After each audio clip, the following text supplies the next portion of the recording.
Dan Kak Suri ini juga dosen teramah di Fakultas Psikologi. Nah,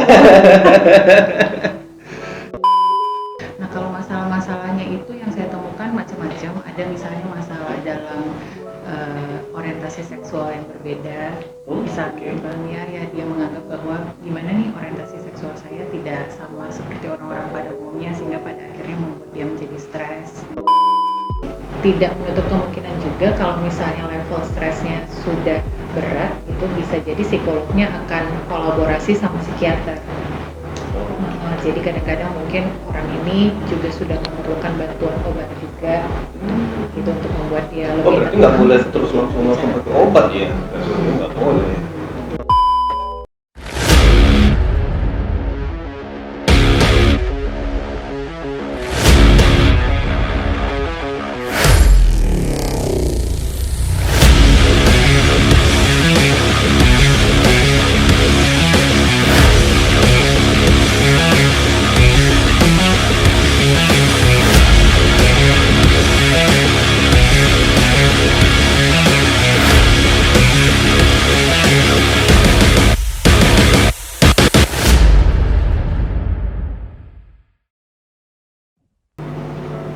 Assalamualaikum warahmatullahi wabarakatuh. Salam Proaksi. Selamat datang di Proaksi Podcast Series. Alhamdulillah hari ini kami jalan-jalan ke fakultas yang sangat cozy, adem, tempatnya enak banget. Ini di Fakultas Psikologi Universitas Sumatera Utara. Hari ini kami mau ngobrol-ngobrol dengan tamu yang luar biasa orangnya dan luar biasa jadwalnya, padat banget gitu. Kami harus nunggunya 3 bulan lebih ya tapi 3 bulan akhirnya hari ini kita bisa ngobrol bareng dengan Kak Suri Mutia Siregar. Dia adalah dosen dari Fakultas Psikologi. Selamat datang Kak Suri di Proaksi Podcast Series. Kak Suri ini sebenarnya bukan ini ya, masih keluarga nih. Karena Kak Suri ini adalah putrinya kolega kami juga dan guru kami juga, Bu Lisa ya. Assalamualaikum Bu Lisa. Bu di sini Bu, anaknya nih Bu nih. Kak Suri di sini ya. Kami sehat-sehat selalu ya Bu. Amin. Alhamdulillah. Jadi apa kabar Kak Suri? Baik, alhamdulillah. Ya. Sambas, terima kasih ya Pak Sambas dan adik-adik semua sudah mau hadir di Fakultas Psikologi. Iya. Ya, kita lagi di ruang pemeriksaan anak Bang Sambas. Oh iya, ini enak di sini, nyaman, sedap tempatnya. Ya nanti kita buat juga kayak gini ya. Iya. Ya sih ya, doa. Segera. Ya. Amin. Seru nih tempatnya nih. Biasanya ruangannya dipakai untuk melakukan pemeriksaan untuk anak-anak yang masih kecil. Oh iya tuh, kayak bagus juga itu. Baik, Kak Suri, apa sih ini kegiatan terakhir? Kegiatan terakhir mengisi nilai, Pak. Di sini lah ya, di sini lah sama kayak gitu. Iya. Ya memang ini masih minggu-minggu ini ya. Ngisi Ngisi nilai. nilai ya. Kesibukan yang lain selain apa ngisi nilai? Kesibukan yang lain mengajar, terus Masih? sekarang ya Di luar mengajar? Ada lagi Di luar riset mengajar. atau apa? ya praktek mungkin ya Pak ya.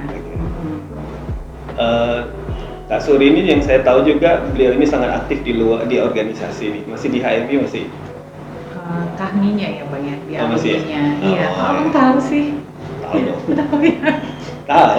Iya, di Kahmi, tapi kami Iya, dulu iya. masih gabung dengan komisariat FK Usul. Oh iya, masih di FK ya. Waktu itu psikologi, waktu di zaman saya belum punya komisariat sendiri kan, jadi masih gabung komisariat FK keperawatan sama psikologi. Tapi masih tetap ini ya, apa namanya, silaturahim tetap Insya Allah, apa ya. masih. Alhamdulillah. Selain di itu moderator pembicara masih dong, ya kan, masih ya. Dikit. Ini kalau ngelihat sosmednya wow, gitu ya. Saya aja kadang lihat ini kapan ngajarnya kayak gini ya, gitu kok bisa aja gitu. Dan Kak Suri ini juga dosen teramah di Fakultas Psikologi. Ya, itu wow banget ya, gitu ya. 2019 ya. Itu gimana sih? Apa kriterianya dosen teramat? Apa kita harus selalu senyum? Nggak tahu ya, mungkin karena waktu itu juga baru jadi dosen kan Bang, jadi Iya. exciting juga pertama kali jadi dosen di Fakultas Psikologi, sehingga waktu itu saya mungkin belum bisa membedakan apakah saya ini dosen atau mahasiswa. Oh, gitu ya. Jadi belum move on ya, belum Iya, move on jadi ya. akhirnya waktu itu ya semua mahasiswa ditegurin, ditanya namanya siapa, gitu-gitu. Jadi mungkin itu sih, mungkin ya Bang. Berarti Yang membuat waktu itu jadi dapat penghargaan itu. ya, Bu Suri pasti waktu kuliahnya excited ya. Iya. Jadi bisa kebawa ya ketika Benar, apa ya. iya, saya Excitementnya sangat itu sekali. susah loh, kita mempertahankan excitement kita sebelum apa ya, sebelum kita berprofesi dari ketika di mahasiswa sampai dia ini kan beda gitu. Kadang-kadang namanya ada protokol-protokol tertentu gimana gitu ya. Baik. Selain itu riset ada tetap jalan tetap riset ya. Tentang permasalahan mahasiswa rata-rata risetnya. Iya, pas ini hari ini kita mau cerita mahasiswa nih. Iya. Tapi sama dosen juga ya, Iya, Kak Suri ya. sama dosen. Jadi kita hari ini akan sedikit bahas mengenai ini Kak Suri.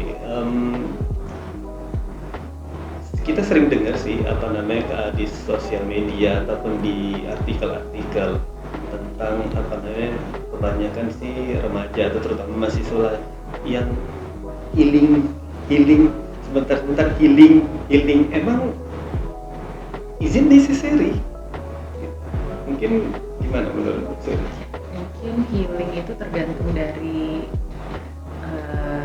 berat derajat masalahnya. Ya banyak kadang-kadang memang mungkin ada orang yang membutuhkan healing, ada juga yang mungkin sebenarnya dia belum perlu untuk healing, atau justru healing itu malah menjadi satu penyelesaian masalah yang membuka masalah baru. Kadang-kadang gitu kan Bang. Oh gitu ya? Iya. Wow.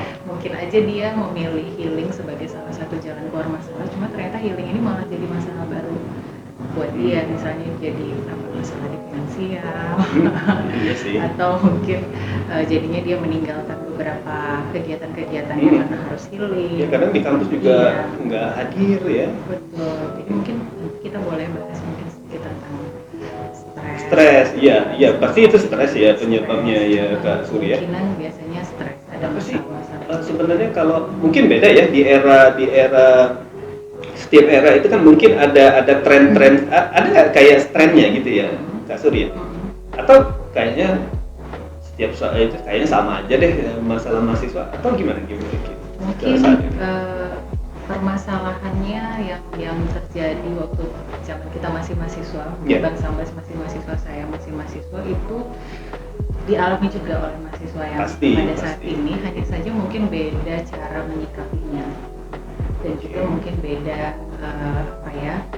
kesadarannya akan masalah itu. Gitu.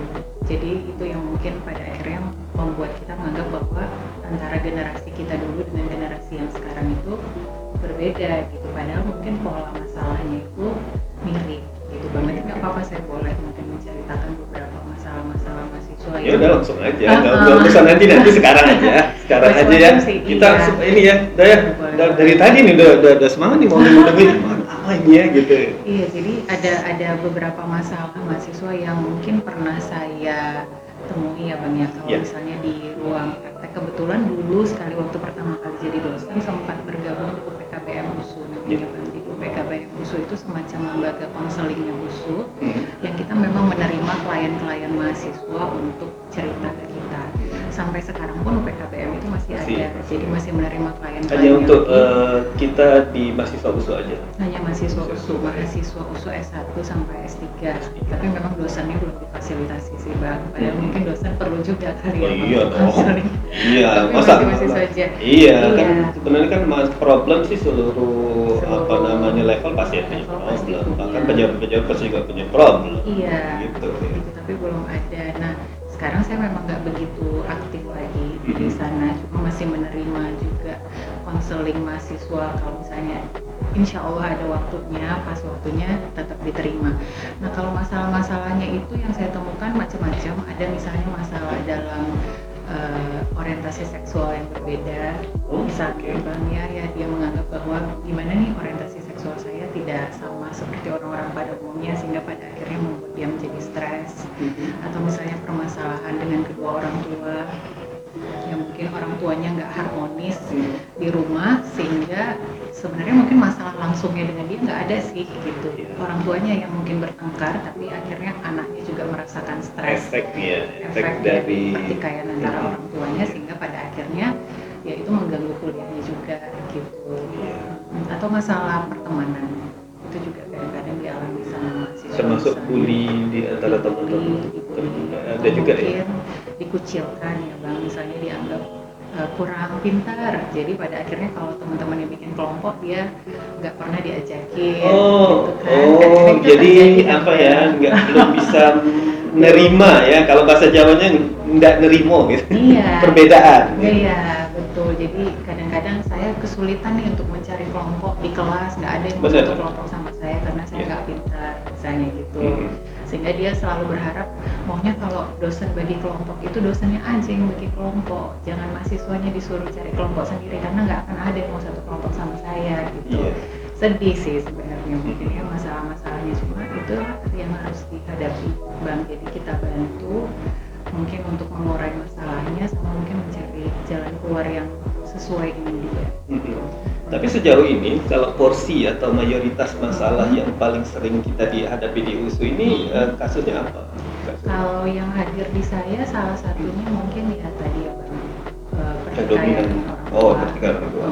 Sama satu lagi tidak banyak tapi ada beberapa bermunculan tentang orientasi seksual.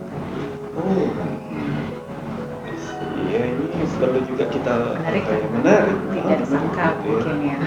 Ya ini tadi akuntansi ya? Iya. Akuntansi tapi iyalah, ini kan bukan masalah prodi akuntansi aja ya. Bukan masalah ini ya, mahasiswa akuntansi ya, Kak Suri ya. Jadi mungkin ini bisa, it could be happen to anyone ya. Bisa terjadi sama siapa aja. Mungkin kalau yang masalah keluarga, mungkin yang kalau kita uraikan mana yang lebih dominan? Keluarga. Yang pertikaian antara orang tua. Tapi berimbas ke dia. Kalau yang biasa dulu kalau saya itu gini Kak Suri, dulu sering saya itu ketemu teman-teman bahkan dia harus drop out karena dia itu minatnya nggak di situ gitu, tapi dipaksa orang tua masih itu masih ada. Masih ada ya. Masih ada. Orang tua itu move on ya. Iya.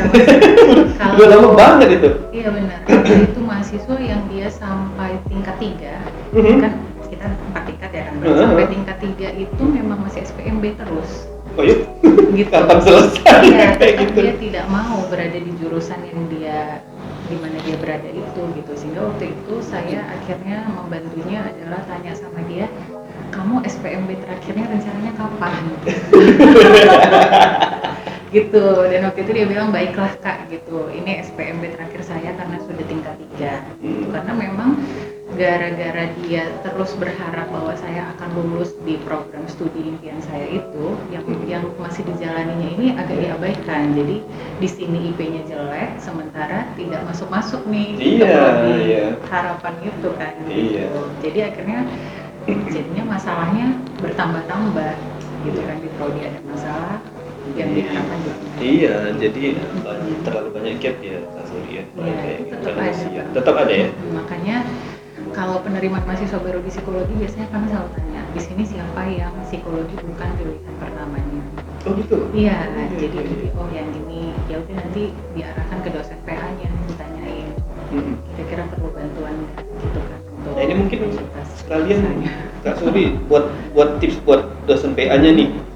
Kalau ya saya tertarik sih ditanyain dulu gitu, ini pilihan ini enggak? Kalau bukan, nah gimana? Kalau bukan biasanya karena kita udah belajar orang dewasa kan Bang, jadi kan agak nggak mungkin kita memaksa bahwa dia harus di prodi kita, walaupun kita tahu bahwa prodi kita mungkin akan bisa membuat dia sukses misalnya kan.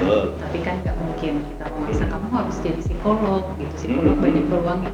Kalau dia nggak mau nggak bisa. Saya rasa yang pertama sekali itu harus diskusi benar-benar sama anak itu, dan dosennya itu attend gitu, jadi benar-benar punya waktu memang untuk berdiskusi dengan anak ini yang khusus, yang nggak disambil-sambil dengan mengerjakan yang lain. Kadang-kadang memang dosen sibuk sekali kan, kalau boleh buat gitu kadang kan. kadang kalau yang dosen PA itu kita memang harus spare waktu itu yang khusus dan ngobrol ya, benar Kak Suri, benar. Apakah memang mau pindah, terus mungkin kadang-kadang anak-anak juga bisa dibantu untuk mencatat resiko. Kalau kamu tetap di sini resikonya apa, kalau misalnya kamu memutuskan untuk SPMB lagi nanti resikonya apa, yuk kita timbang sama-sama mana yang lebih baik, apakah lanjut atau memang ya sudah kamu tetap dengan mimpimu, kamu mau SPMB lagi gitu. Tapi dilemanya kan kadang-kadang gini juga Kak Suri, dia harus bisa melewati tembok keinginan orang tuanya. Sementara kan kalau kita dosen PA, oke, secara akademik, oke, fine, ini koridor kita nih di sini. Bagaimana anak ini akan menghadapinya di rumah itu kan akan bertentangan dengan orang tuanya gitu. Oke, kita bisa bela mahasiswa kita, tapi bagaimana dia nanti dengan orang tuanya gitu. Iya. Biasanya kita juga sampai bimbingan ke arah gimana caranya kamu mengatasi masalah di rumah. Gitu. Jadi kalau memang masalahnya ini pada orang tua, cara untuk mendiskusikan ini ke orang tua itu gimana gitu, karena memang kan kalau dalam keluarga itu kan ada yang namanya boundary kan Bang. Jadi ada orang yang boundary-nya itu fleksibel, jadi misalnya dengan ayahnya gampang aja bicara, ada yang dia rigid kan, susah gitu untuk ngomong sama ayah itu kayak ada batasan, dan itu di setiap keluarga itu khas, ada masing-masing, ada yang susah ngomong sama orang tuanya, ada yang dia ya gampang gitu. Nah, kita mungkin kalau dia kebetulan rigid, susah nih ketemu sama ayah dan ibunya, nah kita biasanya ngobrolin dulu sama anak ini, diskusiin apa yang harus kita lakukan gitu, supaya kamu bisa ngomong sama orang tua kamu tentang apa yang kamu inginkan gitu, dengan kondisi yang kamu punya gitu. Jadi kadang-kadang kalau orang yang lagi ada masalah itu dia suka terjebak sama pertanyaan kenapa. Ya kan. Jadi misalnya kenapa ya orang tua aku tuh nggak ngertiin aku, kenapa ya orang tua aku nggak mau dengerin aku, kenapa ya dosen aku tuh nggak enak ngajarnya, kenapa ya pelajaran ini susah gitu. Tapi nggak diganti dengan kata bagaimana kan Bang. Misalnya bagaimana ya caranya supaya aku bisa ngobrol sama orang tua aku, bagaimana ya caranya supaya orang tua jadi ngerti apa keinginan aku. Sebenarnya waktu kita mengubah pertanyaan kenapa itu jadi bagaimana, itu mekanisme otak kita pun berubah juga cara berpikirnya. Jadi kita nggak lagi bertanya kenapa aku susah ngomong sama orang tua aku, tapi aku harus cari cara gimana ya supaya bisa ngomong nih sama mama papa dengan kondisi yang sekarang misalnya. Itu kadang-kadang orang terjebak sih gitu, mungkin bisa kita bantukan. Oh berarti kita di sini boleh ini ya Kak Surya, kalau misalnya bukan mahasiswa psikologi boleh juga untuk diskusi gitu? Boleh. Kalau misalnya universitas punya layanan gratis, tapi memang mungkin antri. Tapi kalau misalnya mau yang konseling berbayar, ya dia buka setiap saat. Ada di sini di psikologi. Fakultas psikologi. Nanti saya boleh share mungkin kontaknya. Ini nanti bisa tinggal di sini cari kepingin konseling misalnya gitu bisa. Lagi subscribe juga kalau ada channelnya. Dan kemarin saya baru lihat di IG juga, ternyata sebenarnya udah banyak aplikasi juga Bang. Iya. Kayak Alo Dokter, gitu-gitu kan udah menyediakan juga layanan konseling. Ada konseling juga. Melalui chat. Memang mungkin nggak puas-puas banget ya, tapi kalau untuk pertolongan pertama mungkin. Untuk P3K lumayan lah, mungkin benar. Ngomong-ngomong tentang P3K atau pertolongan pertama, kalau misalnya mahasiswa itu berada dalam zona sudah stres kan mungkin ada levelnya ya Kak? Ada ya.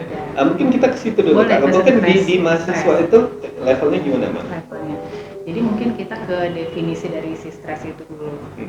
Kalau misalnya stres itu kan artinya ketika seseorang itu berada dalam satu kondisi di mana dia memiliki beban yang menurut dia sudah tidak bisa dia handle lagi, maka itu dinamakan stres. Oh berarti di luar di luar Kemampuan, kapasitasnya kapasitas dia. untuk menyelesaikannya. Tapi ketika kita dapat beban-beban tugas atau misalnya masalah hidup yang menurut kita masih bisa kok aku menghandlenya, maka kita nggak stres. Tapi kalau udah di luar kapasitas kita, maka itu disebut dengan stres. Nah, bukan hanya dari beratnya masalah itu aja, tapi bisa juga faktor-faktor lain. Kayak misalnya mungkin kamu punya beberapa tugas dari dosen, gitu kan. Mungkin tugas-tugasnya sih sebenarnya semuanya bisa aku handle, cuma datangnya di waktu yang bersamaan. Ini ya, apa namanya, numpuk. Nggak bisa dihandle gara-gara waktunya nggak cukup untuk membuat satu tugas yang baik. Nah, itu disebut stres juga. Stres. Gitu. Nah, stres ini sendiri terbagi dari 3. Ada yang stres yang ringan, ada yang sedang, ada yang berat. Memang ringan, sedang, beratnya itu kadang-kadang tergantung sama pemaknaan orang itu sendiri terhadap masalahnya. Cuma memang kita punya seperti ada juga kayak kuesionernya gitu ya Bang. Kira-kira live event apa sih yang paling membuat orang stres? Biasanya kalau live event yang paling bikin kita stres, orang stres itu adalah perpisahan dengan pasangan. Itu biasanya nomor satu, number one. Itu ya, banget loh itu ya. Perceraian, Iya kan Doy? kematian pasangan. Pengalaman nggak? Nggak ada. Kak Sisi ya? Iya. Itu dia Nggak salah lagi. nomor 1 paling atas Iya, bisa. gitu. Hingga yang kecil-kecil kayak misalnya pergi liburan, itu kan ada stresnya juga kan Bang. Iya. Itu juga ada stresnya. Terus pindah rumah, ada stresnya. Iya benar, iya. Karena pindah berubah suasana. Iya, situasinya berubah, Betul. budayanya berubah gitu. Tapi kalau yang di posisi-posisi atas itu biasanya yang berkaitan dengan itu. Perpisahan dengan pasangan atau misalnya dengan keluarga, itu yang tingkat stresnya paling berat. Walaupun tidak menutup kemungkinan juga orang-orang lain yang mungkin tidak mengalami itu bisa juga punya tingkat stres yang berat karena problem yang lain. Iya. Ya, kita masuk ke level stres ya Mas. Ya, kira-kira mungkin apa aja levelnya, mungkin dari rendah sampai tinggi, atau mungkin ciri-cirinya gimana? Level stres ini biasanya memang dibagi dalam 3 level, ringan, sedang, ataupun berat, tergantung dari pemaknaan orang tersebut terhadap masalah yang sedang dihadapi. Jadi kalau ciri-ciri dari stres ini selain mungkin di pikiran, bisa juga dia sampai ke tubuh ya. Jadi ada orang-orang yang misalnya ketika dia sedang sangat stres, gampang kumat mahnya, mudah sakit punggung, atau mudah migrain gitu. Beda-beda biasanya gejalanya setiap orang, tapi memang kalau secara teorinya pun memang sudah di-approve gitu ya, bahwa stres itu juga bisa terlihat sampai ciri-ciri yang ada di tubuhnya. Nah, stres ini sendiri juga memang bisa sampai mengakibatkan gangguan psikologis yang lain. Jadi misalnya seperti kecemasan, anxiety, atau misalnya ke depresi, itu juga bisa. Nah, ketika level stresnya, kami biasanya punya alat ukur sendiri sih. Ada indikatornya. Jadi biasanya diberikan, nanti kita bisa cek gitu, kira-kira ini orang levelnya berada di ringan, sedang, atau berat. Tidak menutup kemungkinan juga kalau misalnya level stresnya sudah berat, itu bisa jadi psikolognya akan kolaborasi sama psikiater. Jadi kadang-kadang mungkin orang ini juga sudah memerlukan bantuan obat juga, gitu, untuk membuat dia lebih. Berarti nggak boleh terus langsung pakai obat ya? Nggak boleh. Biasanya gitu. Berarti ada approach secara apa dulu ya, yang biasa yang nggak pakai obat-obatan gitu ya? Nanti tergantung penilaian psikolognya. Kalau kira-kira ini sudah perlu bantuan obat juga, kita biasanya konsultasi ke psikiater atau dia dirujuk ke psikiater untuk bicara. Baik. Kalau sejauh ini kita diusulkan case-case untuk mahasiswa itu yang levelnya gimana? Kalau yang kami perhatikan, kalau dari gejalanya itu di level ringan sampai sedang. Sedang ya, nggak ada yang Kalau yang berat juga sudah ada, biasanya itu pada anak-anak yang sudah menunjukkan intensi bunuh diri. Itu juga ada kan, misalnya dia mungkin mulai melakukan self harm awalnya. Ya, self harm itu kayak menyayat, tapi belum bunuh diri ya, misalnya menyakiti diri sendiri itu ada, sampai ke yang beratnya mungkin memang udah intensi bunuh dirinya udah ada, misalnya udah minum sesuatu tapi gagal misalnya, atau mungkin memang sudah melakukan percobaan bunuh diri, itu juga ada. Biasanya kalau kasus-kasus yang seperti itu pasti akan mendapatkan prioritas untuk ditangani. Tapi kita di USU ada untuk treatmentnya ada. Treatmentnya ada. Alhamdulillah. Udah jadi jangan kemana-mana ya. Mahasiswa sini aja ya sudah ada. Iya. Harus tahu kapan minta tolong. Kapan minta tolong ya? Kira-kira kapan Kak Suling minta tolong? Betul.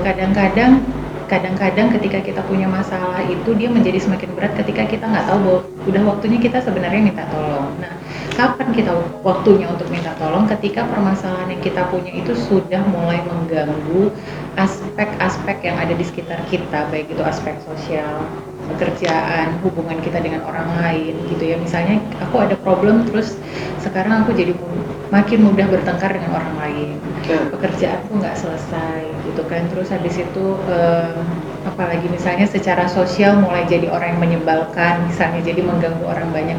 Nah itu mungkin udah ciri-ciri kamu perlu minta tolong deh sepertinya. Udah harus menemui profesional. Kayak gitu lebih banyak ke dosen. Iya. Atau minimal mau ngobrol sama teman dekat kamu gitu, ngomong gitu. Nah, tapi baik ya sama teman dekat. Tapi kadang-kadang sama teman dekat kadang-kadang tambah stres Kak. Iya, tambah stres itu gimana? Nggak bijaksana misalnya. Iya, apalagi nanti diketawain misalnya. Ya satu diketawain, berikutnya nanti dibully jadi apa? Ceritanya jadi baper gitu.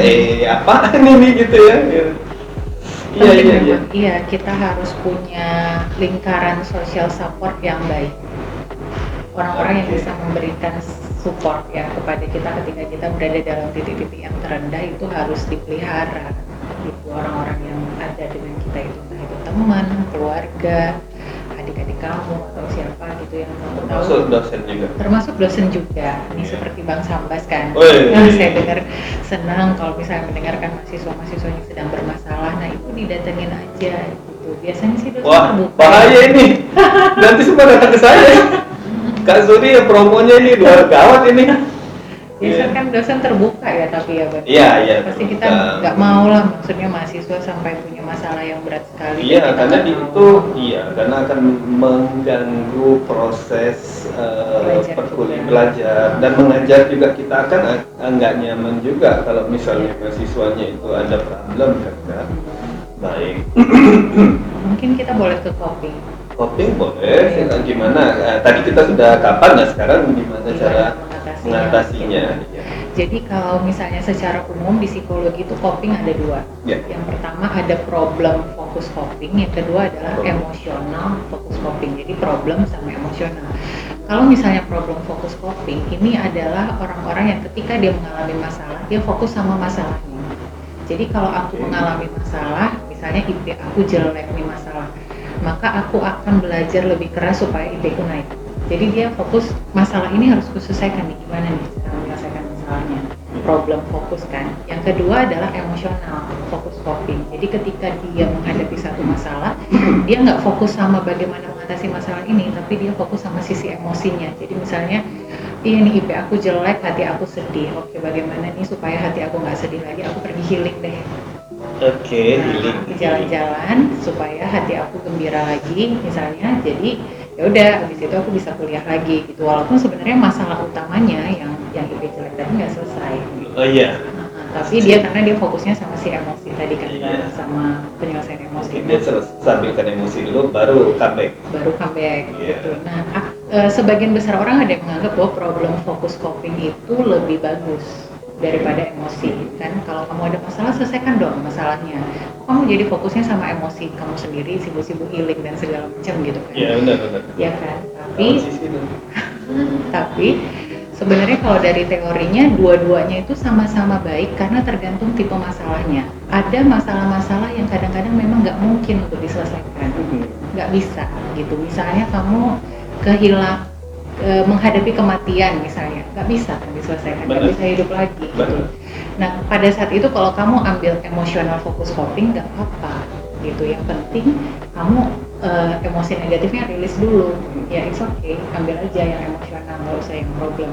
Nah problem dan emosional ini pun sebenarnya dibagi atas beberapa lagi ya. Jadi misalnya problem fokus coping itu gimana sih caranya? Yang pertama itu ada yang planful namanya. Planful ini artinya ketika seseorang mengalami masalah, dia cari bagaimana yang langkah-langkah untuk menyelesaikan masalah ini yang terbaik lah. Ya kan?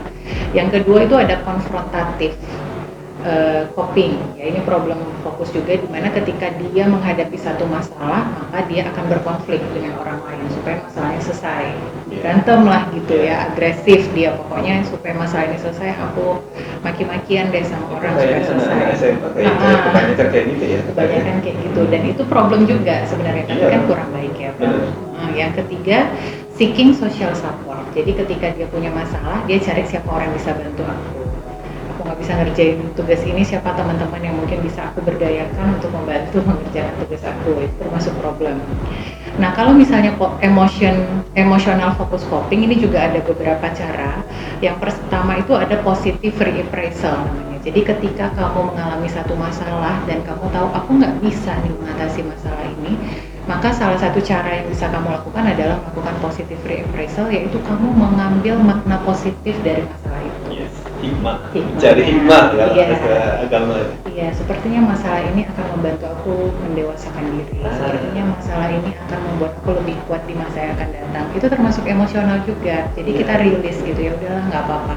Aku dapat masalah kayak gini karena aku yakin dengan masalah ini nanti di masa yang akan datang aku akan berkembang menjadi pribadi yang lebih kuat. Itu bisa kamu lakukan pada masalah-masalah yang kamu nggak bisa apa-apain gitu, kamu memang udah nggak bisa, nggak punya kuasa lagi lah ya untuk menyelesaikan masalah itu, mungkin bisa melakukan positive reappraisal. Yang kedua, accepting responsibility ya, jadi ini pada masalah-masalah tertentu yang mungkin kamu sudahlah, memang ini memang udah tanggung jawab aku gitu ya, aku memang harus menerima resiko ini, aku memang mengalami masalah ini karena memang kesalahan aku yang sudah aku lakukan di masa yang lalu, baiklah aku terima ini sebagai bentuk dari resiko yang harus aku hadapi. Itu yang kedua. Yang ketiga, bisa melakukan regulasi emosi ya, jadi kira-kira kebanyakan kan orang merasa bahwa kalau kita mengalami stres, mengalami masalah, terus habis itu kita merasakan emosi negatif kayak marah, sedih, banyak orang merasa bahwa emosi negatif itu nggak boleh diekspresikan. Kamu nggak boleh marah, nggak boleh nangis gitu. Iya, jangan konflik sama teman, nggak boleh misalnya. Padahal ada kan cara yang konstruktif kan boleh aja bertengkar sama teman tapi caranya konstruktif, ya kan, atau mengekspresikan aku cemburu gitu, aku marah, tapi caranya konstruktif, bukan dengan malah membuat hubungan kita jadi rusak misalnya. Nah itu bisa kamu lakukan juga. Nah kemudian ada 4 dan 5 dari emotional focus coping ini nih yang kadang-kadang kurang baik, seperti yang mungkin salah satunya diungkapkan Bang Sambas tadi.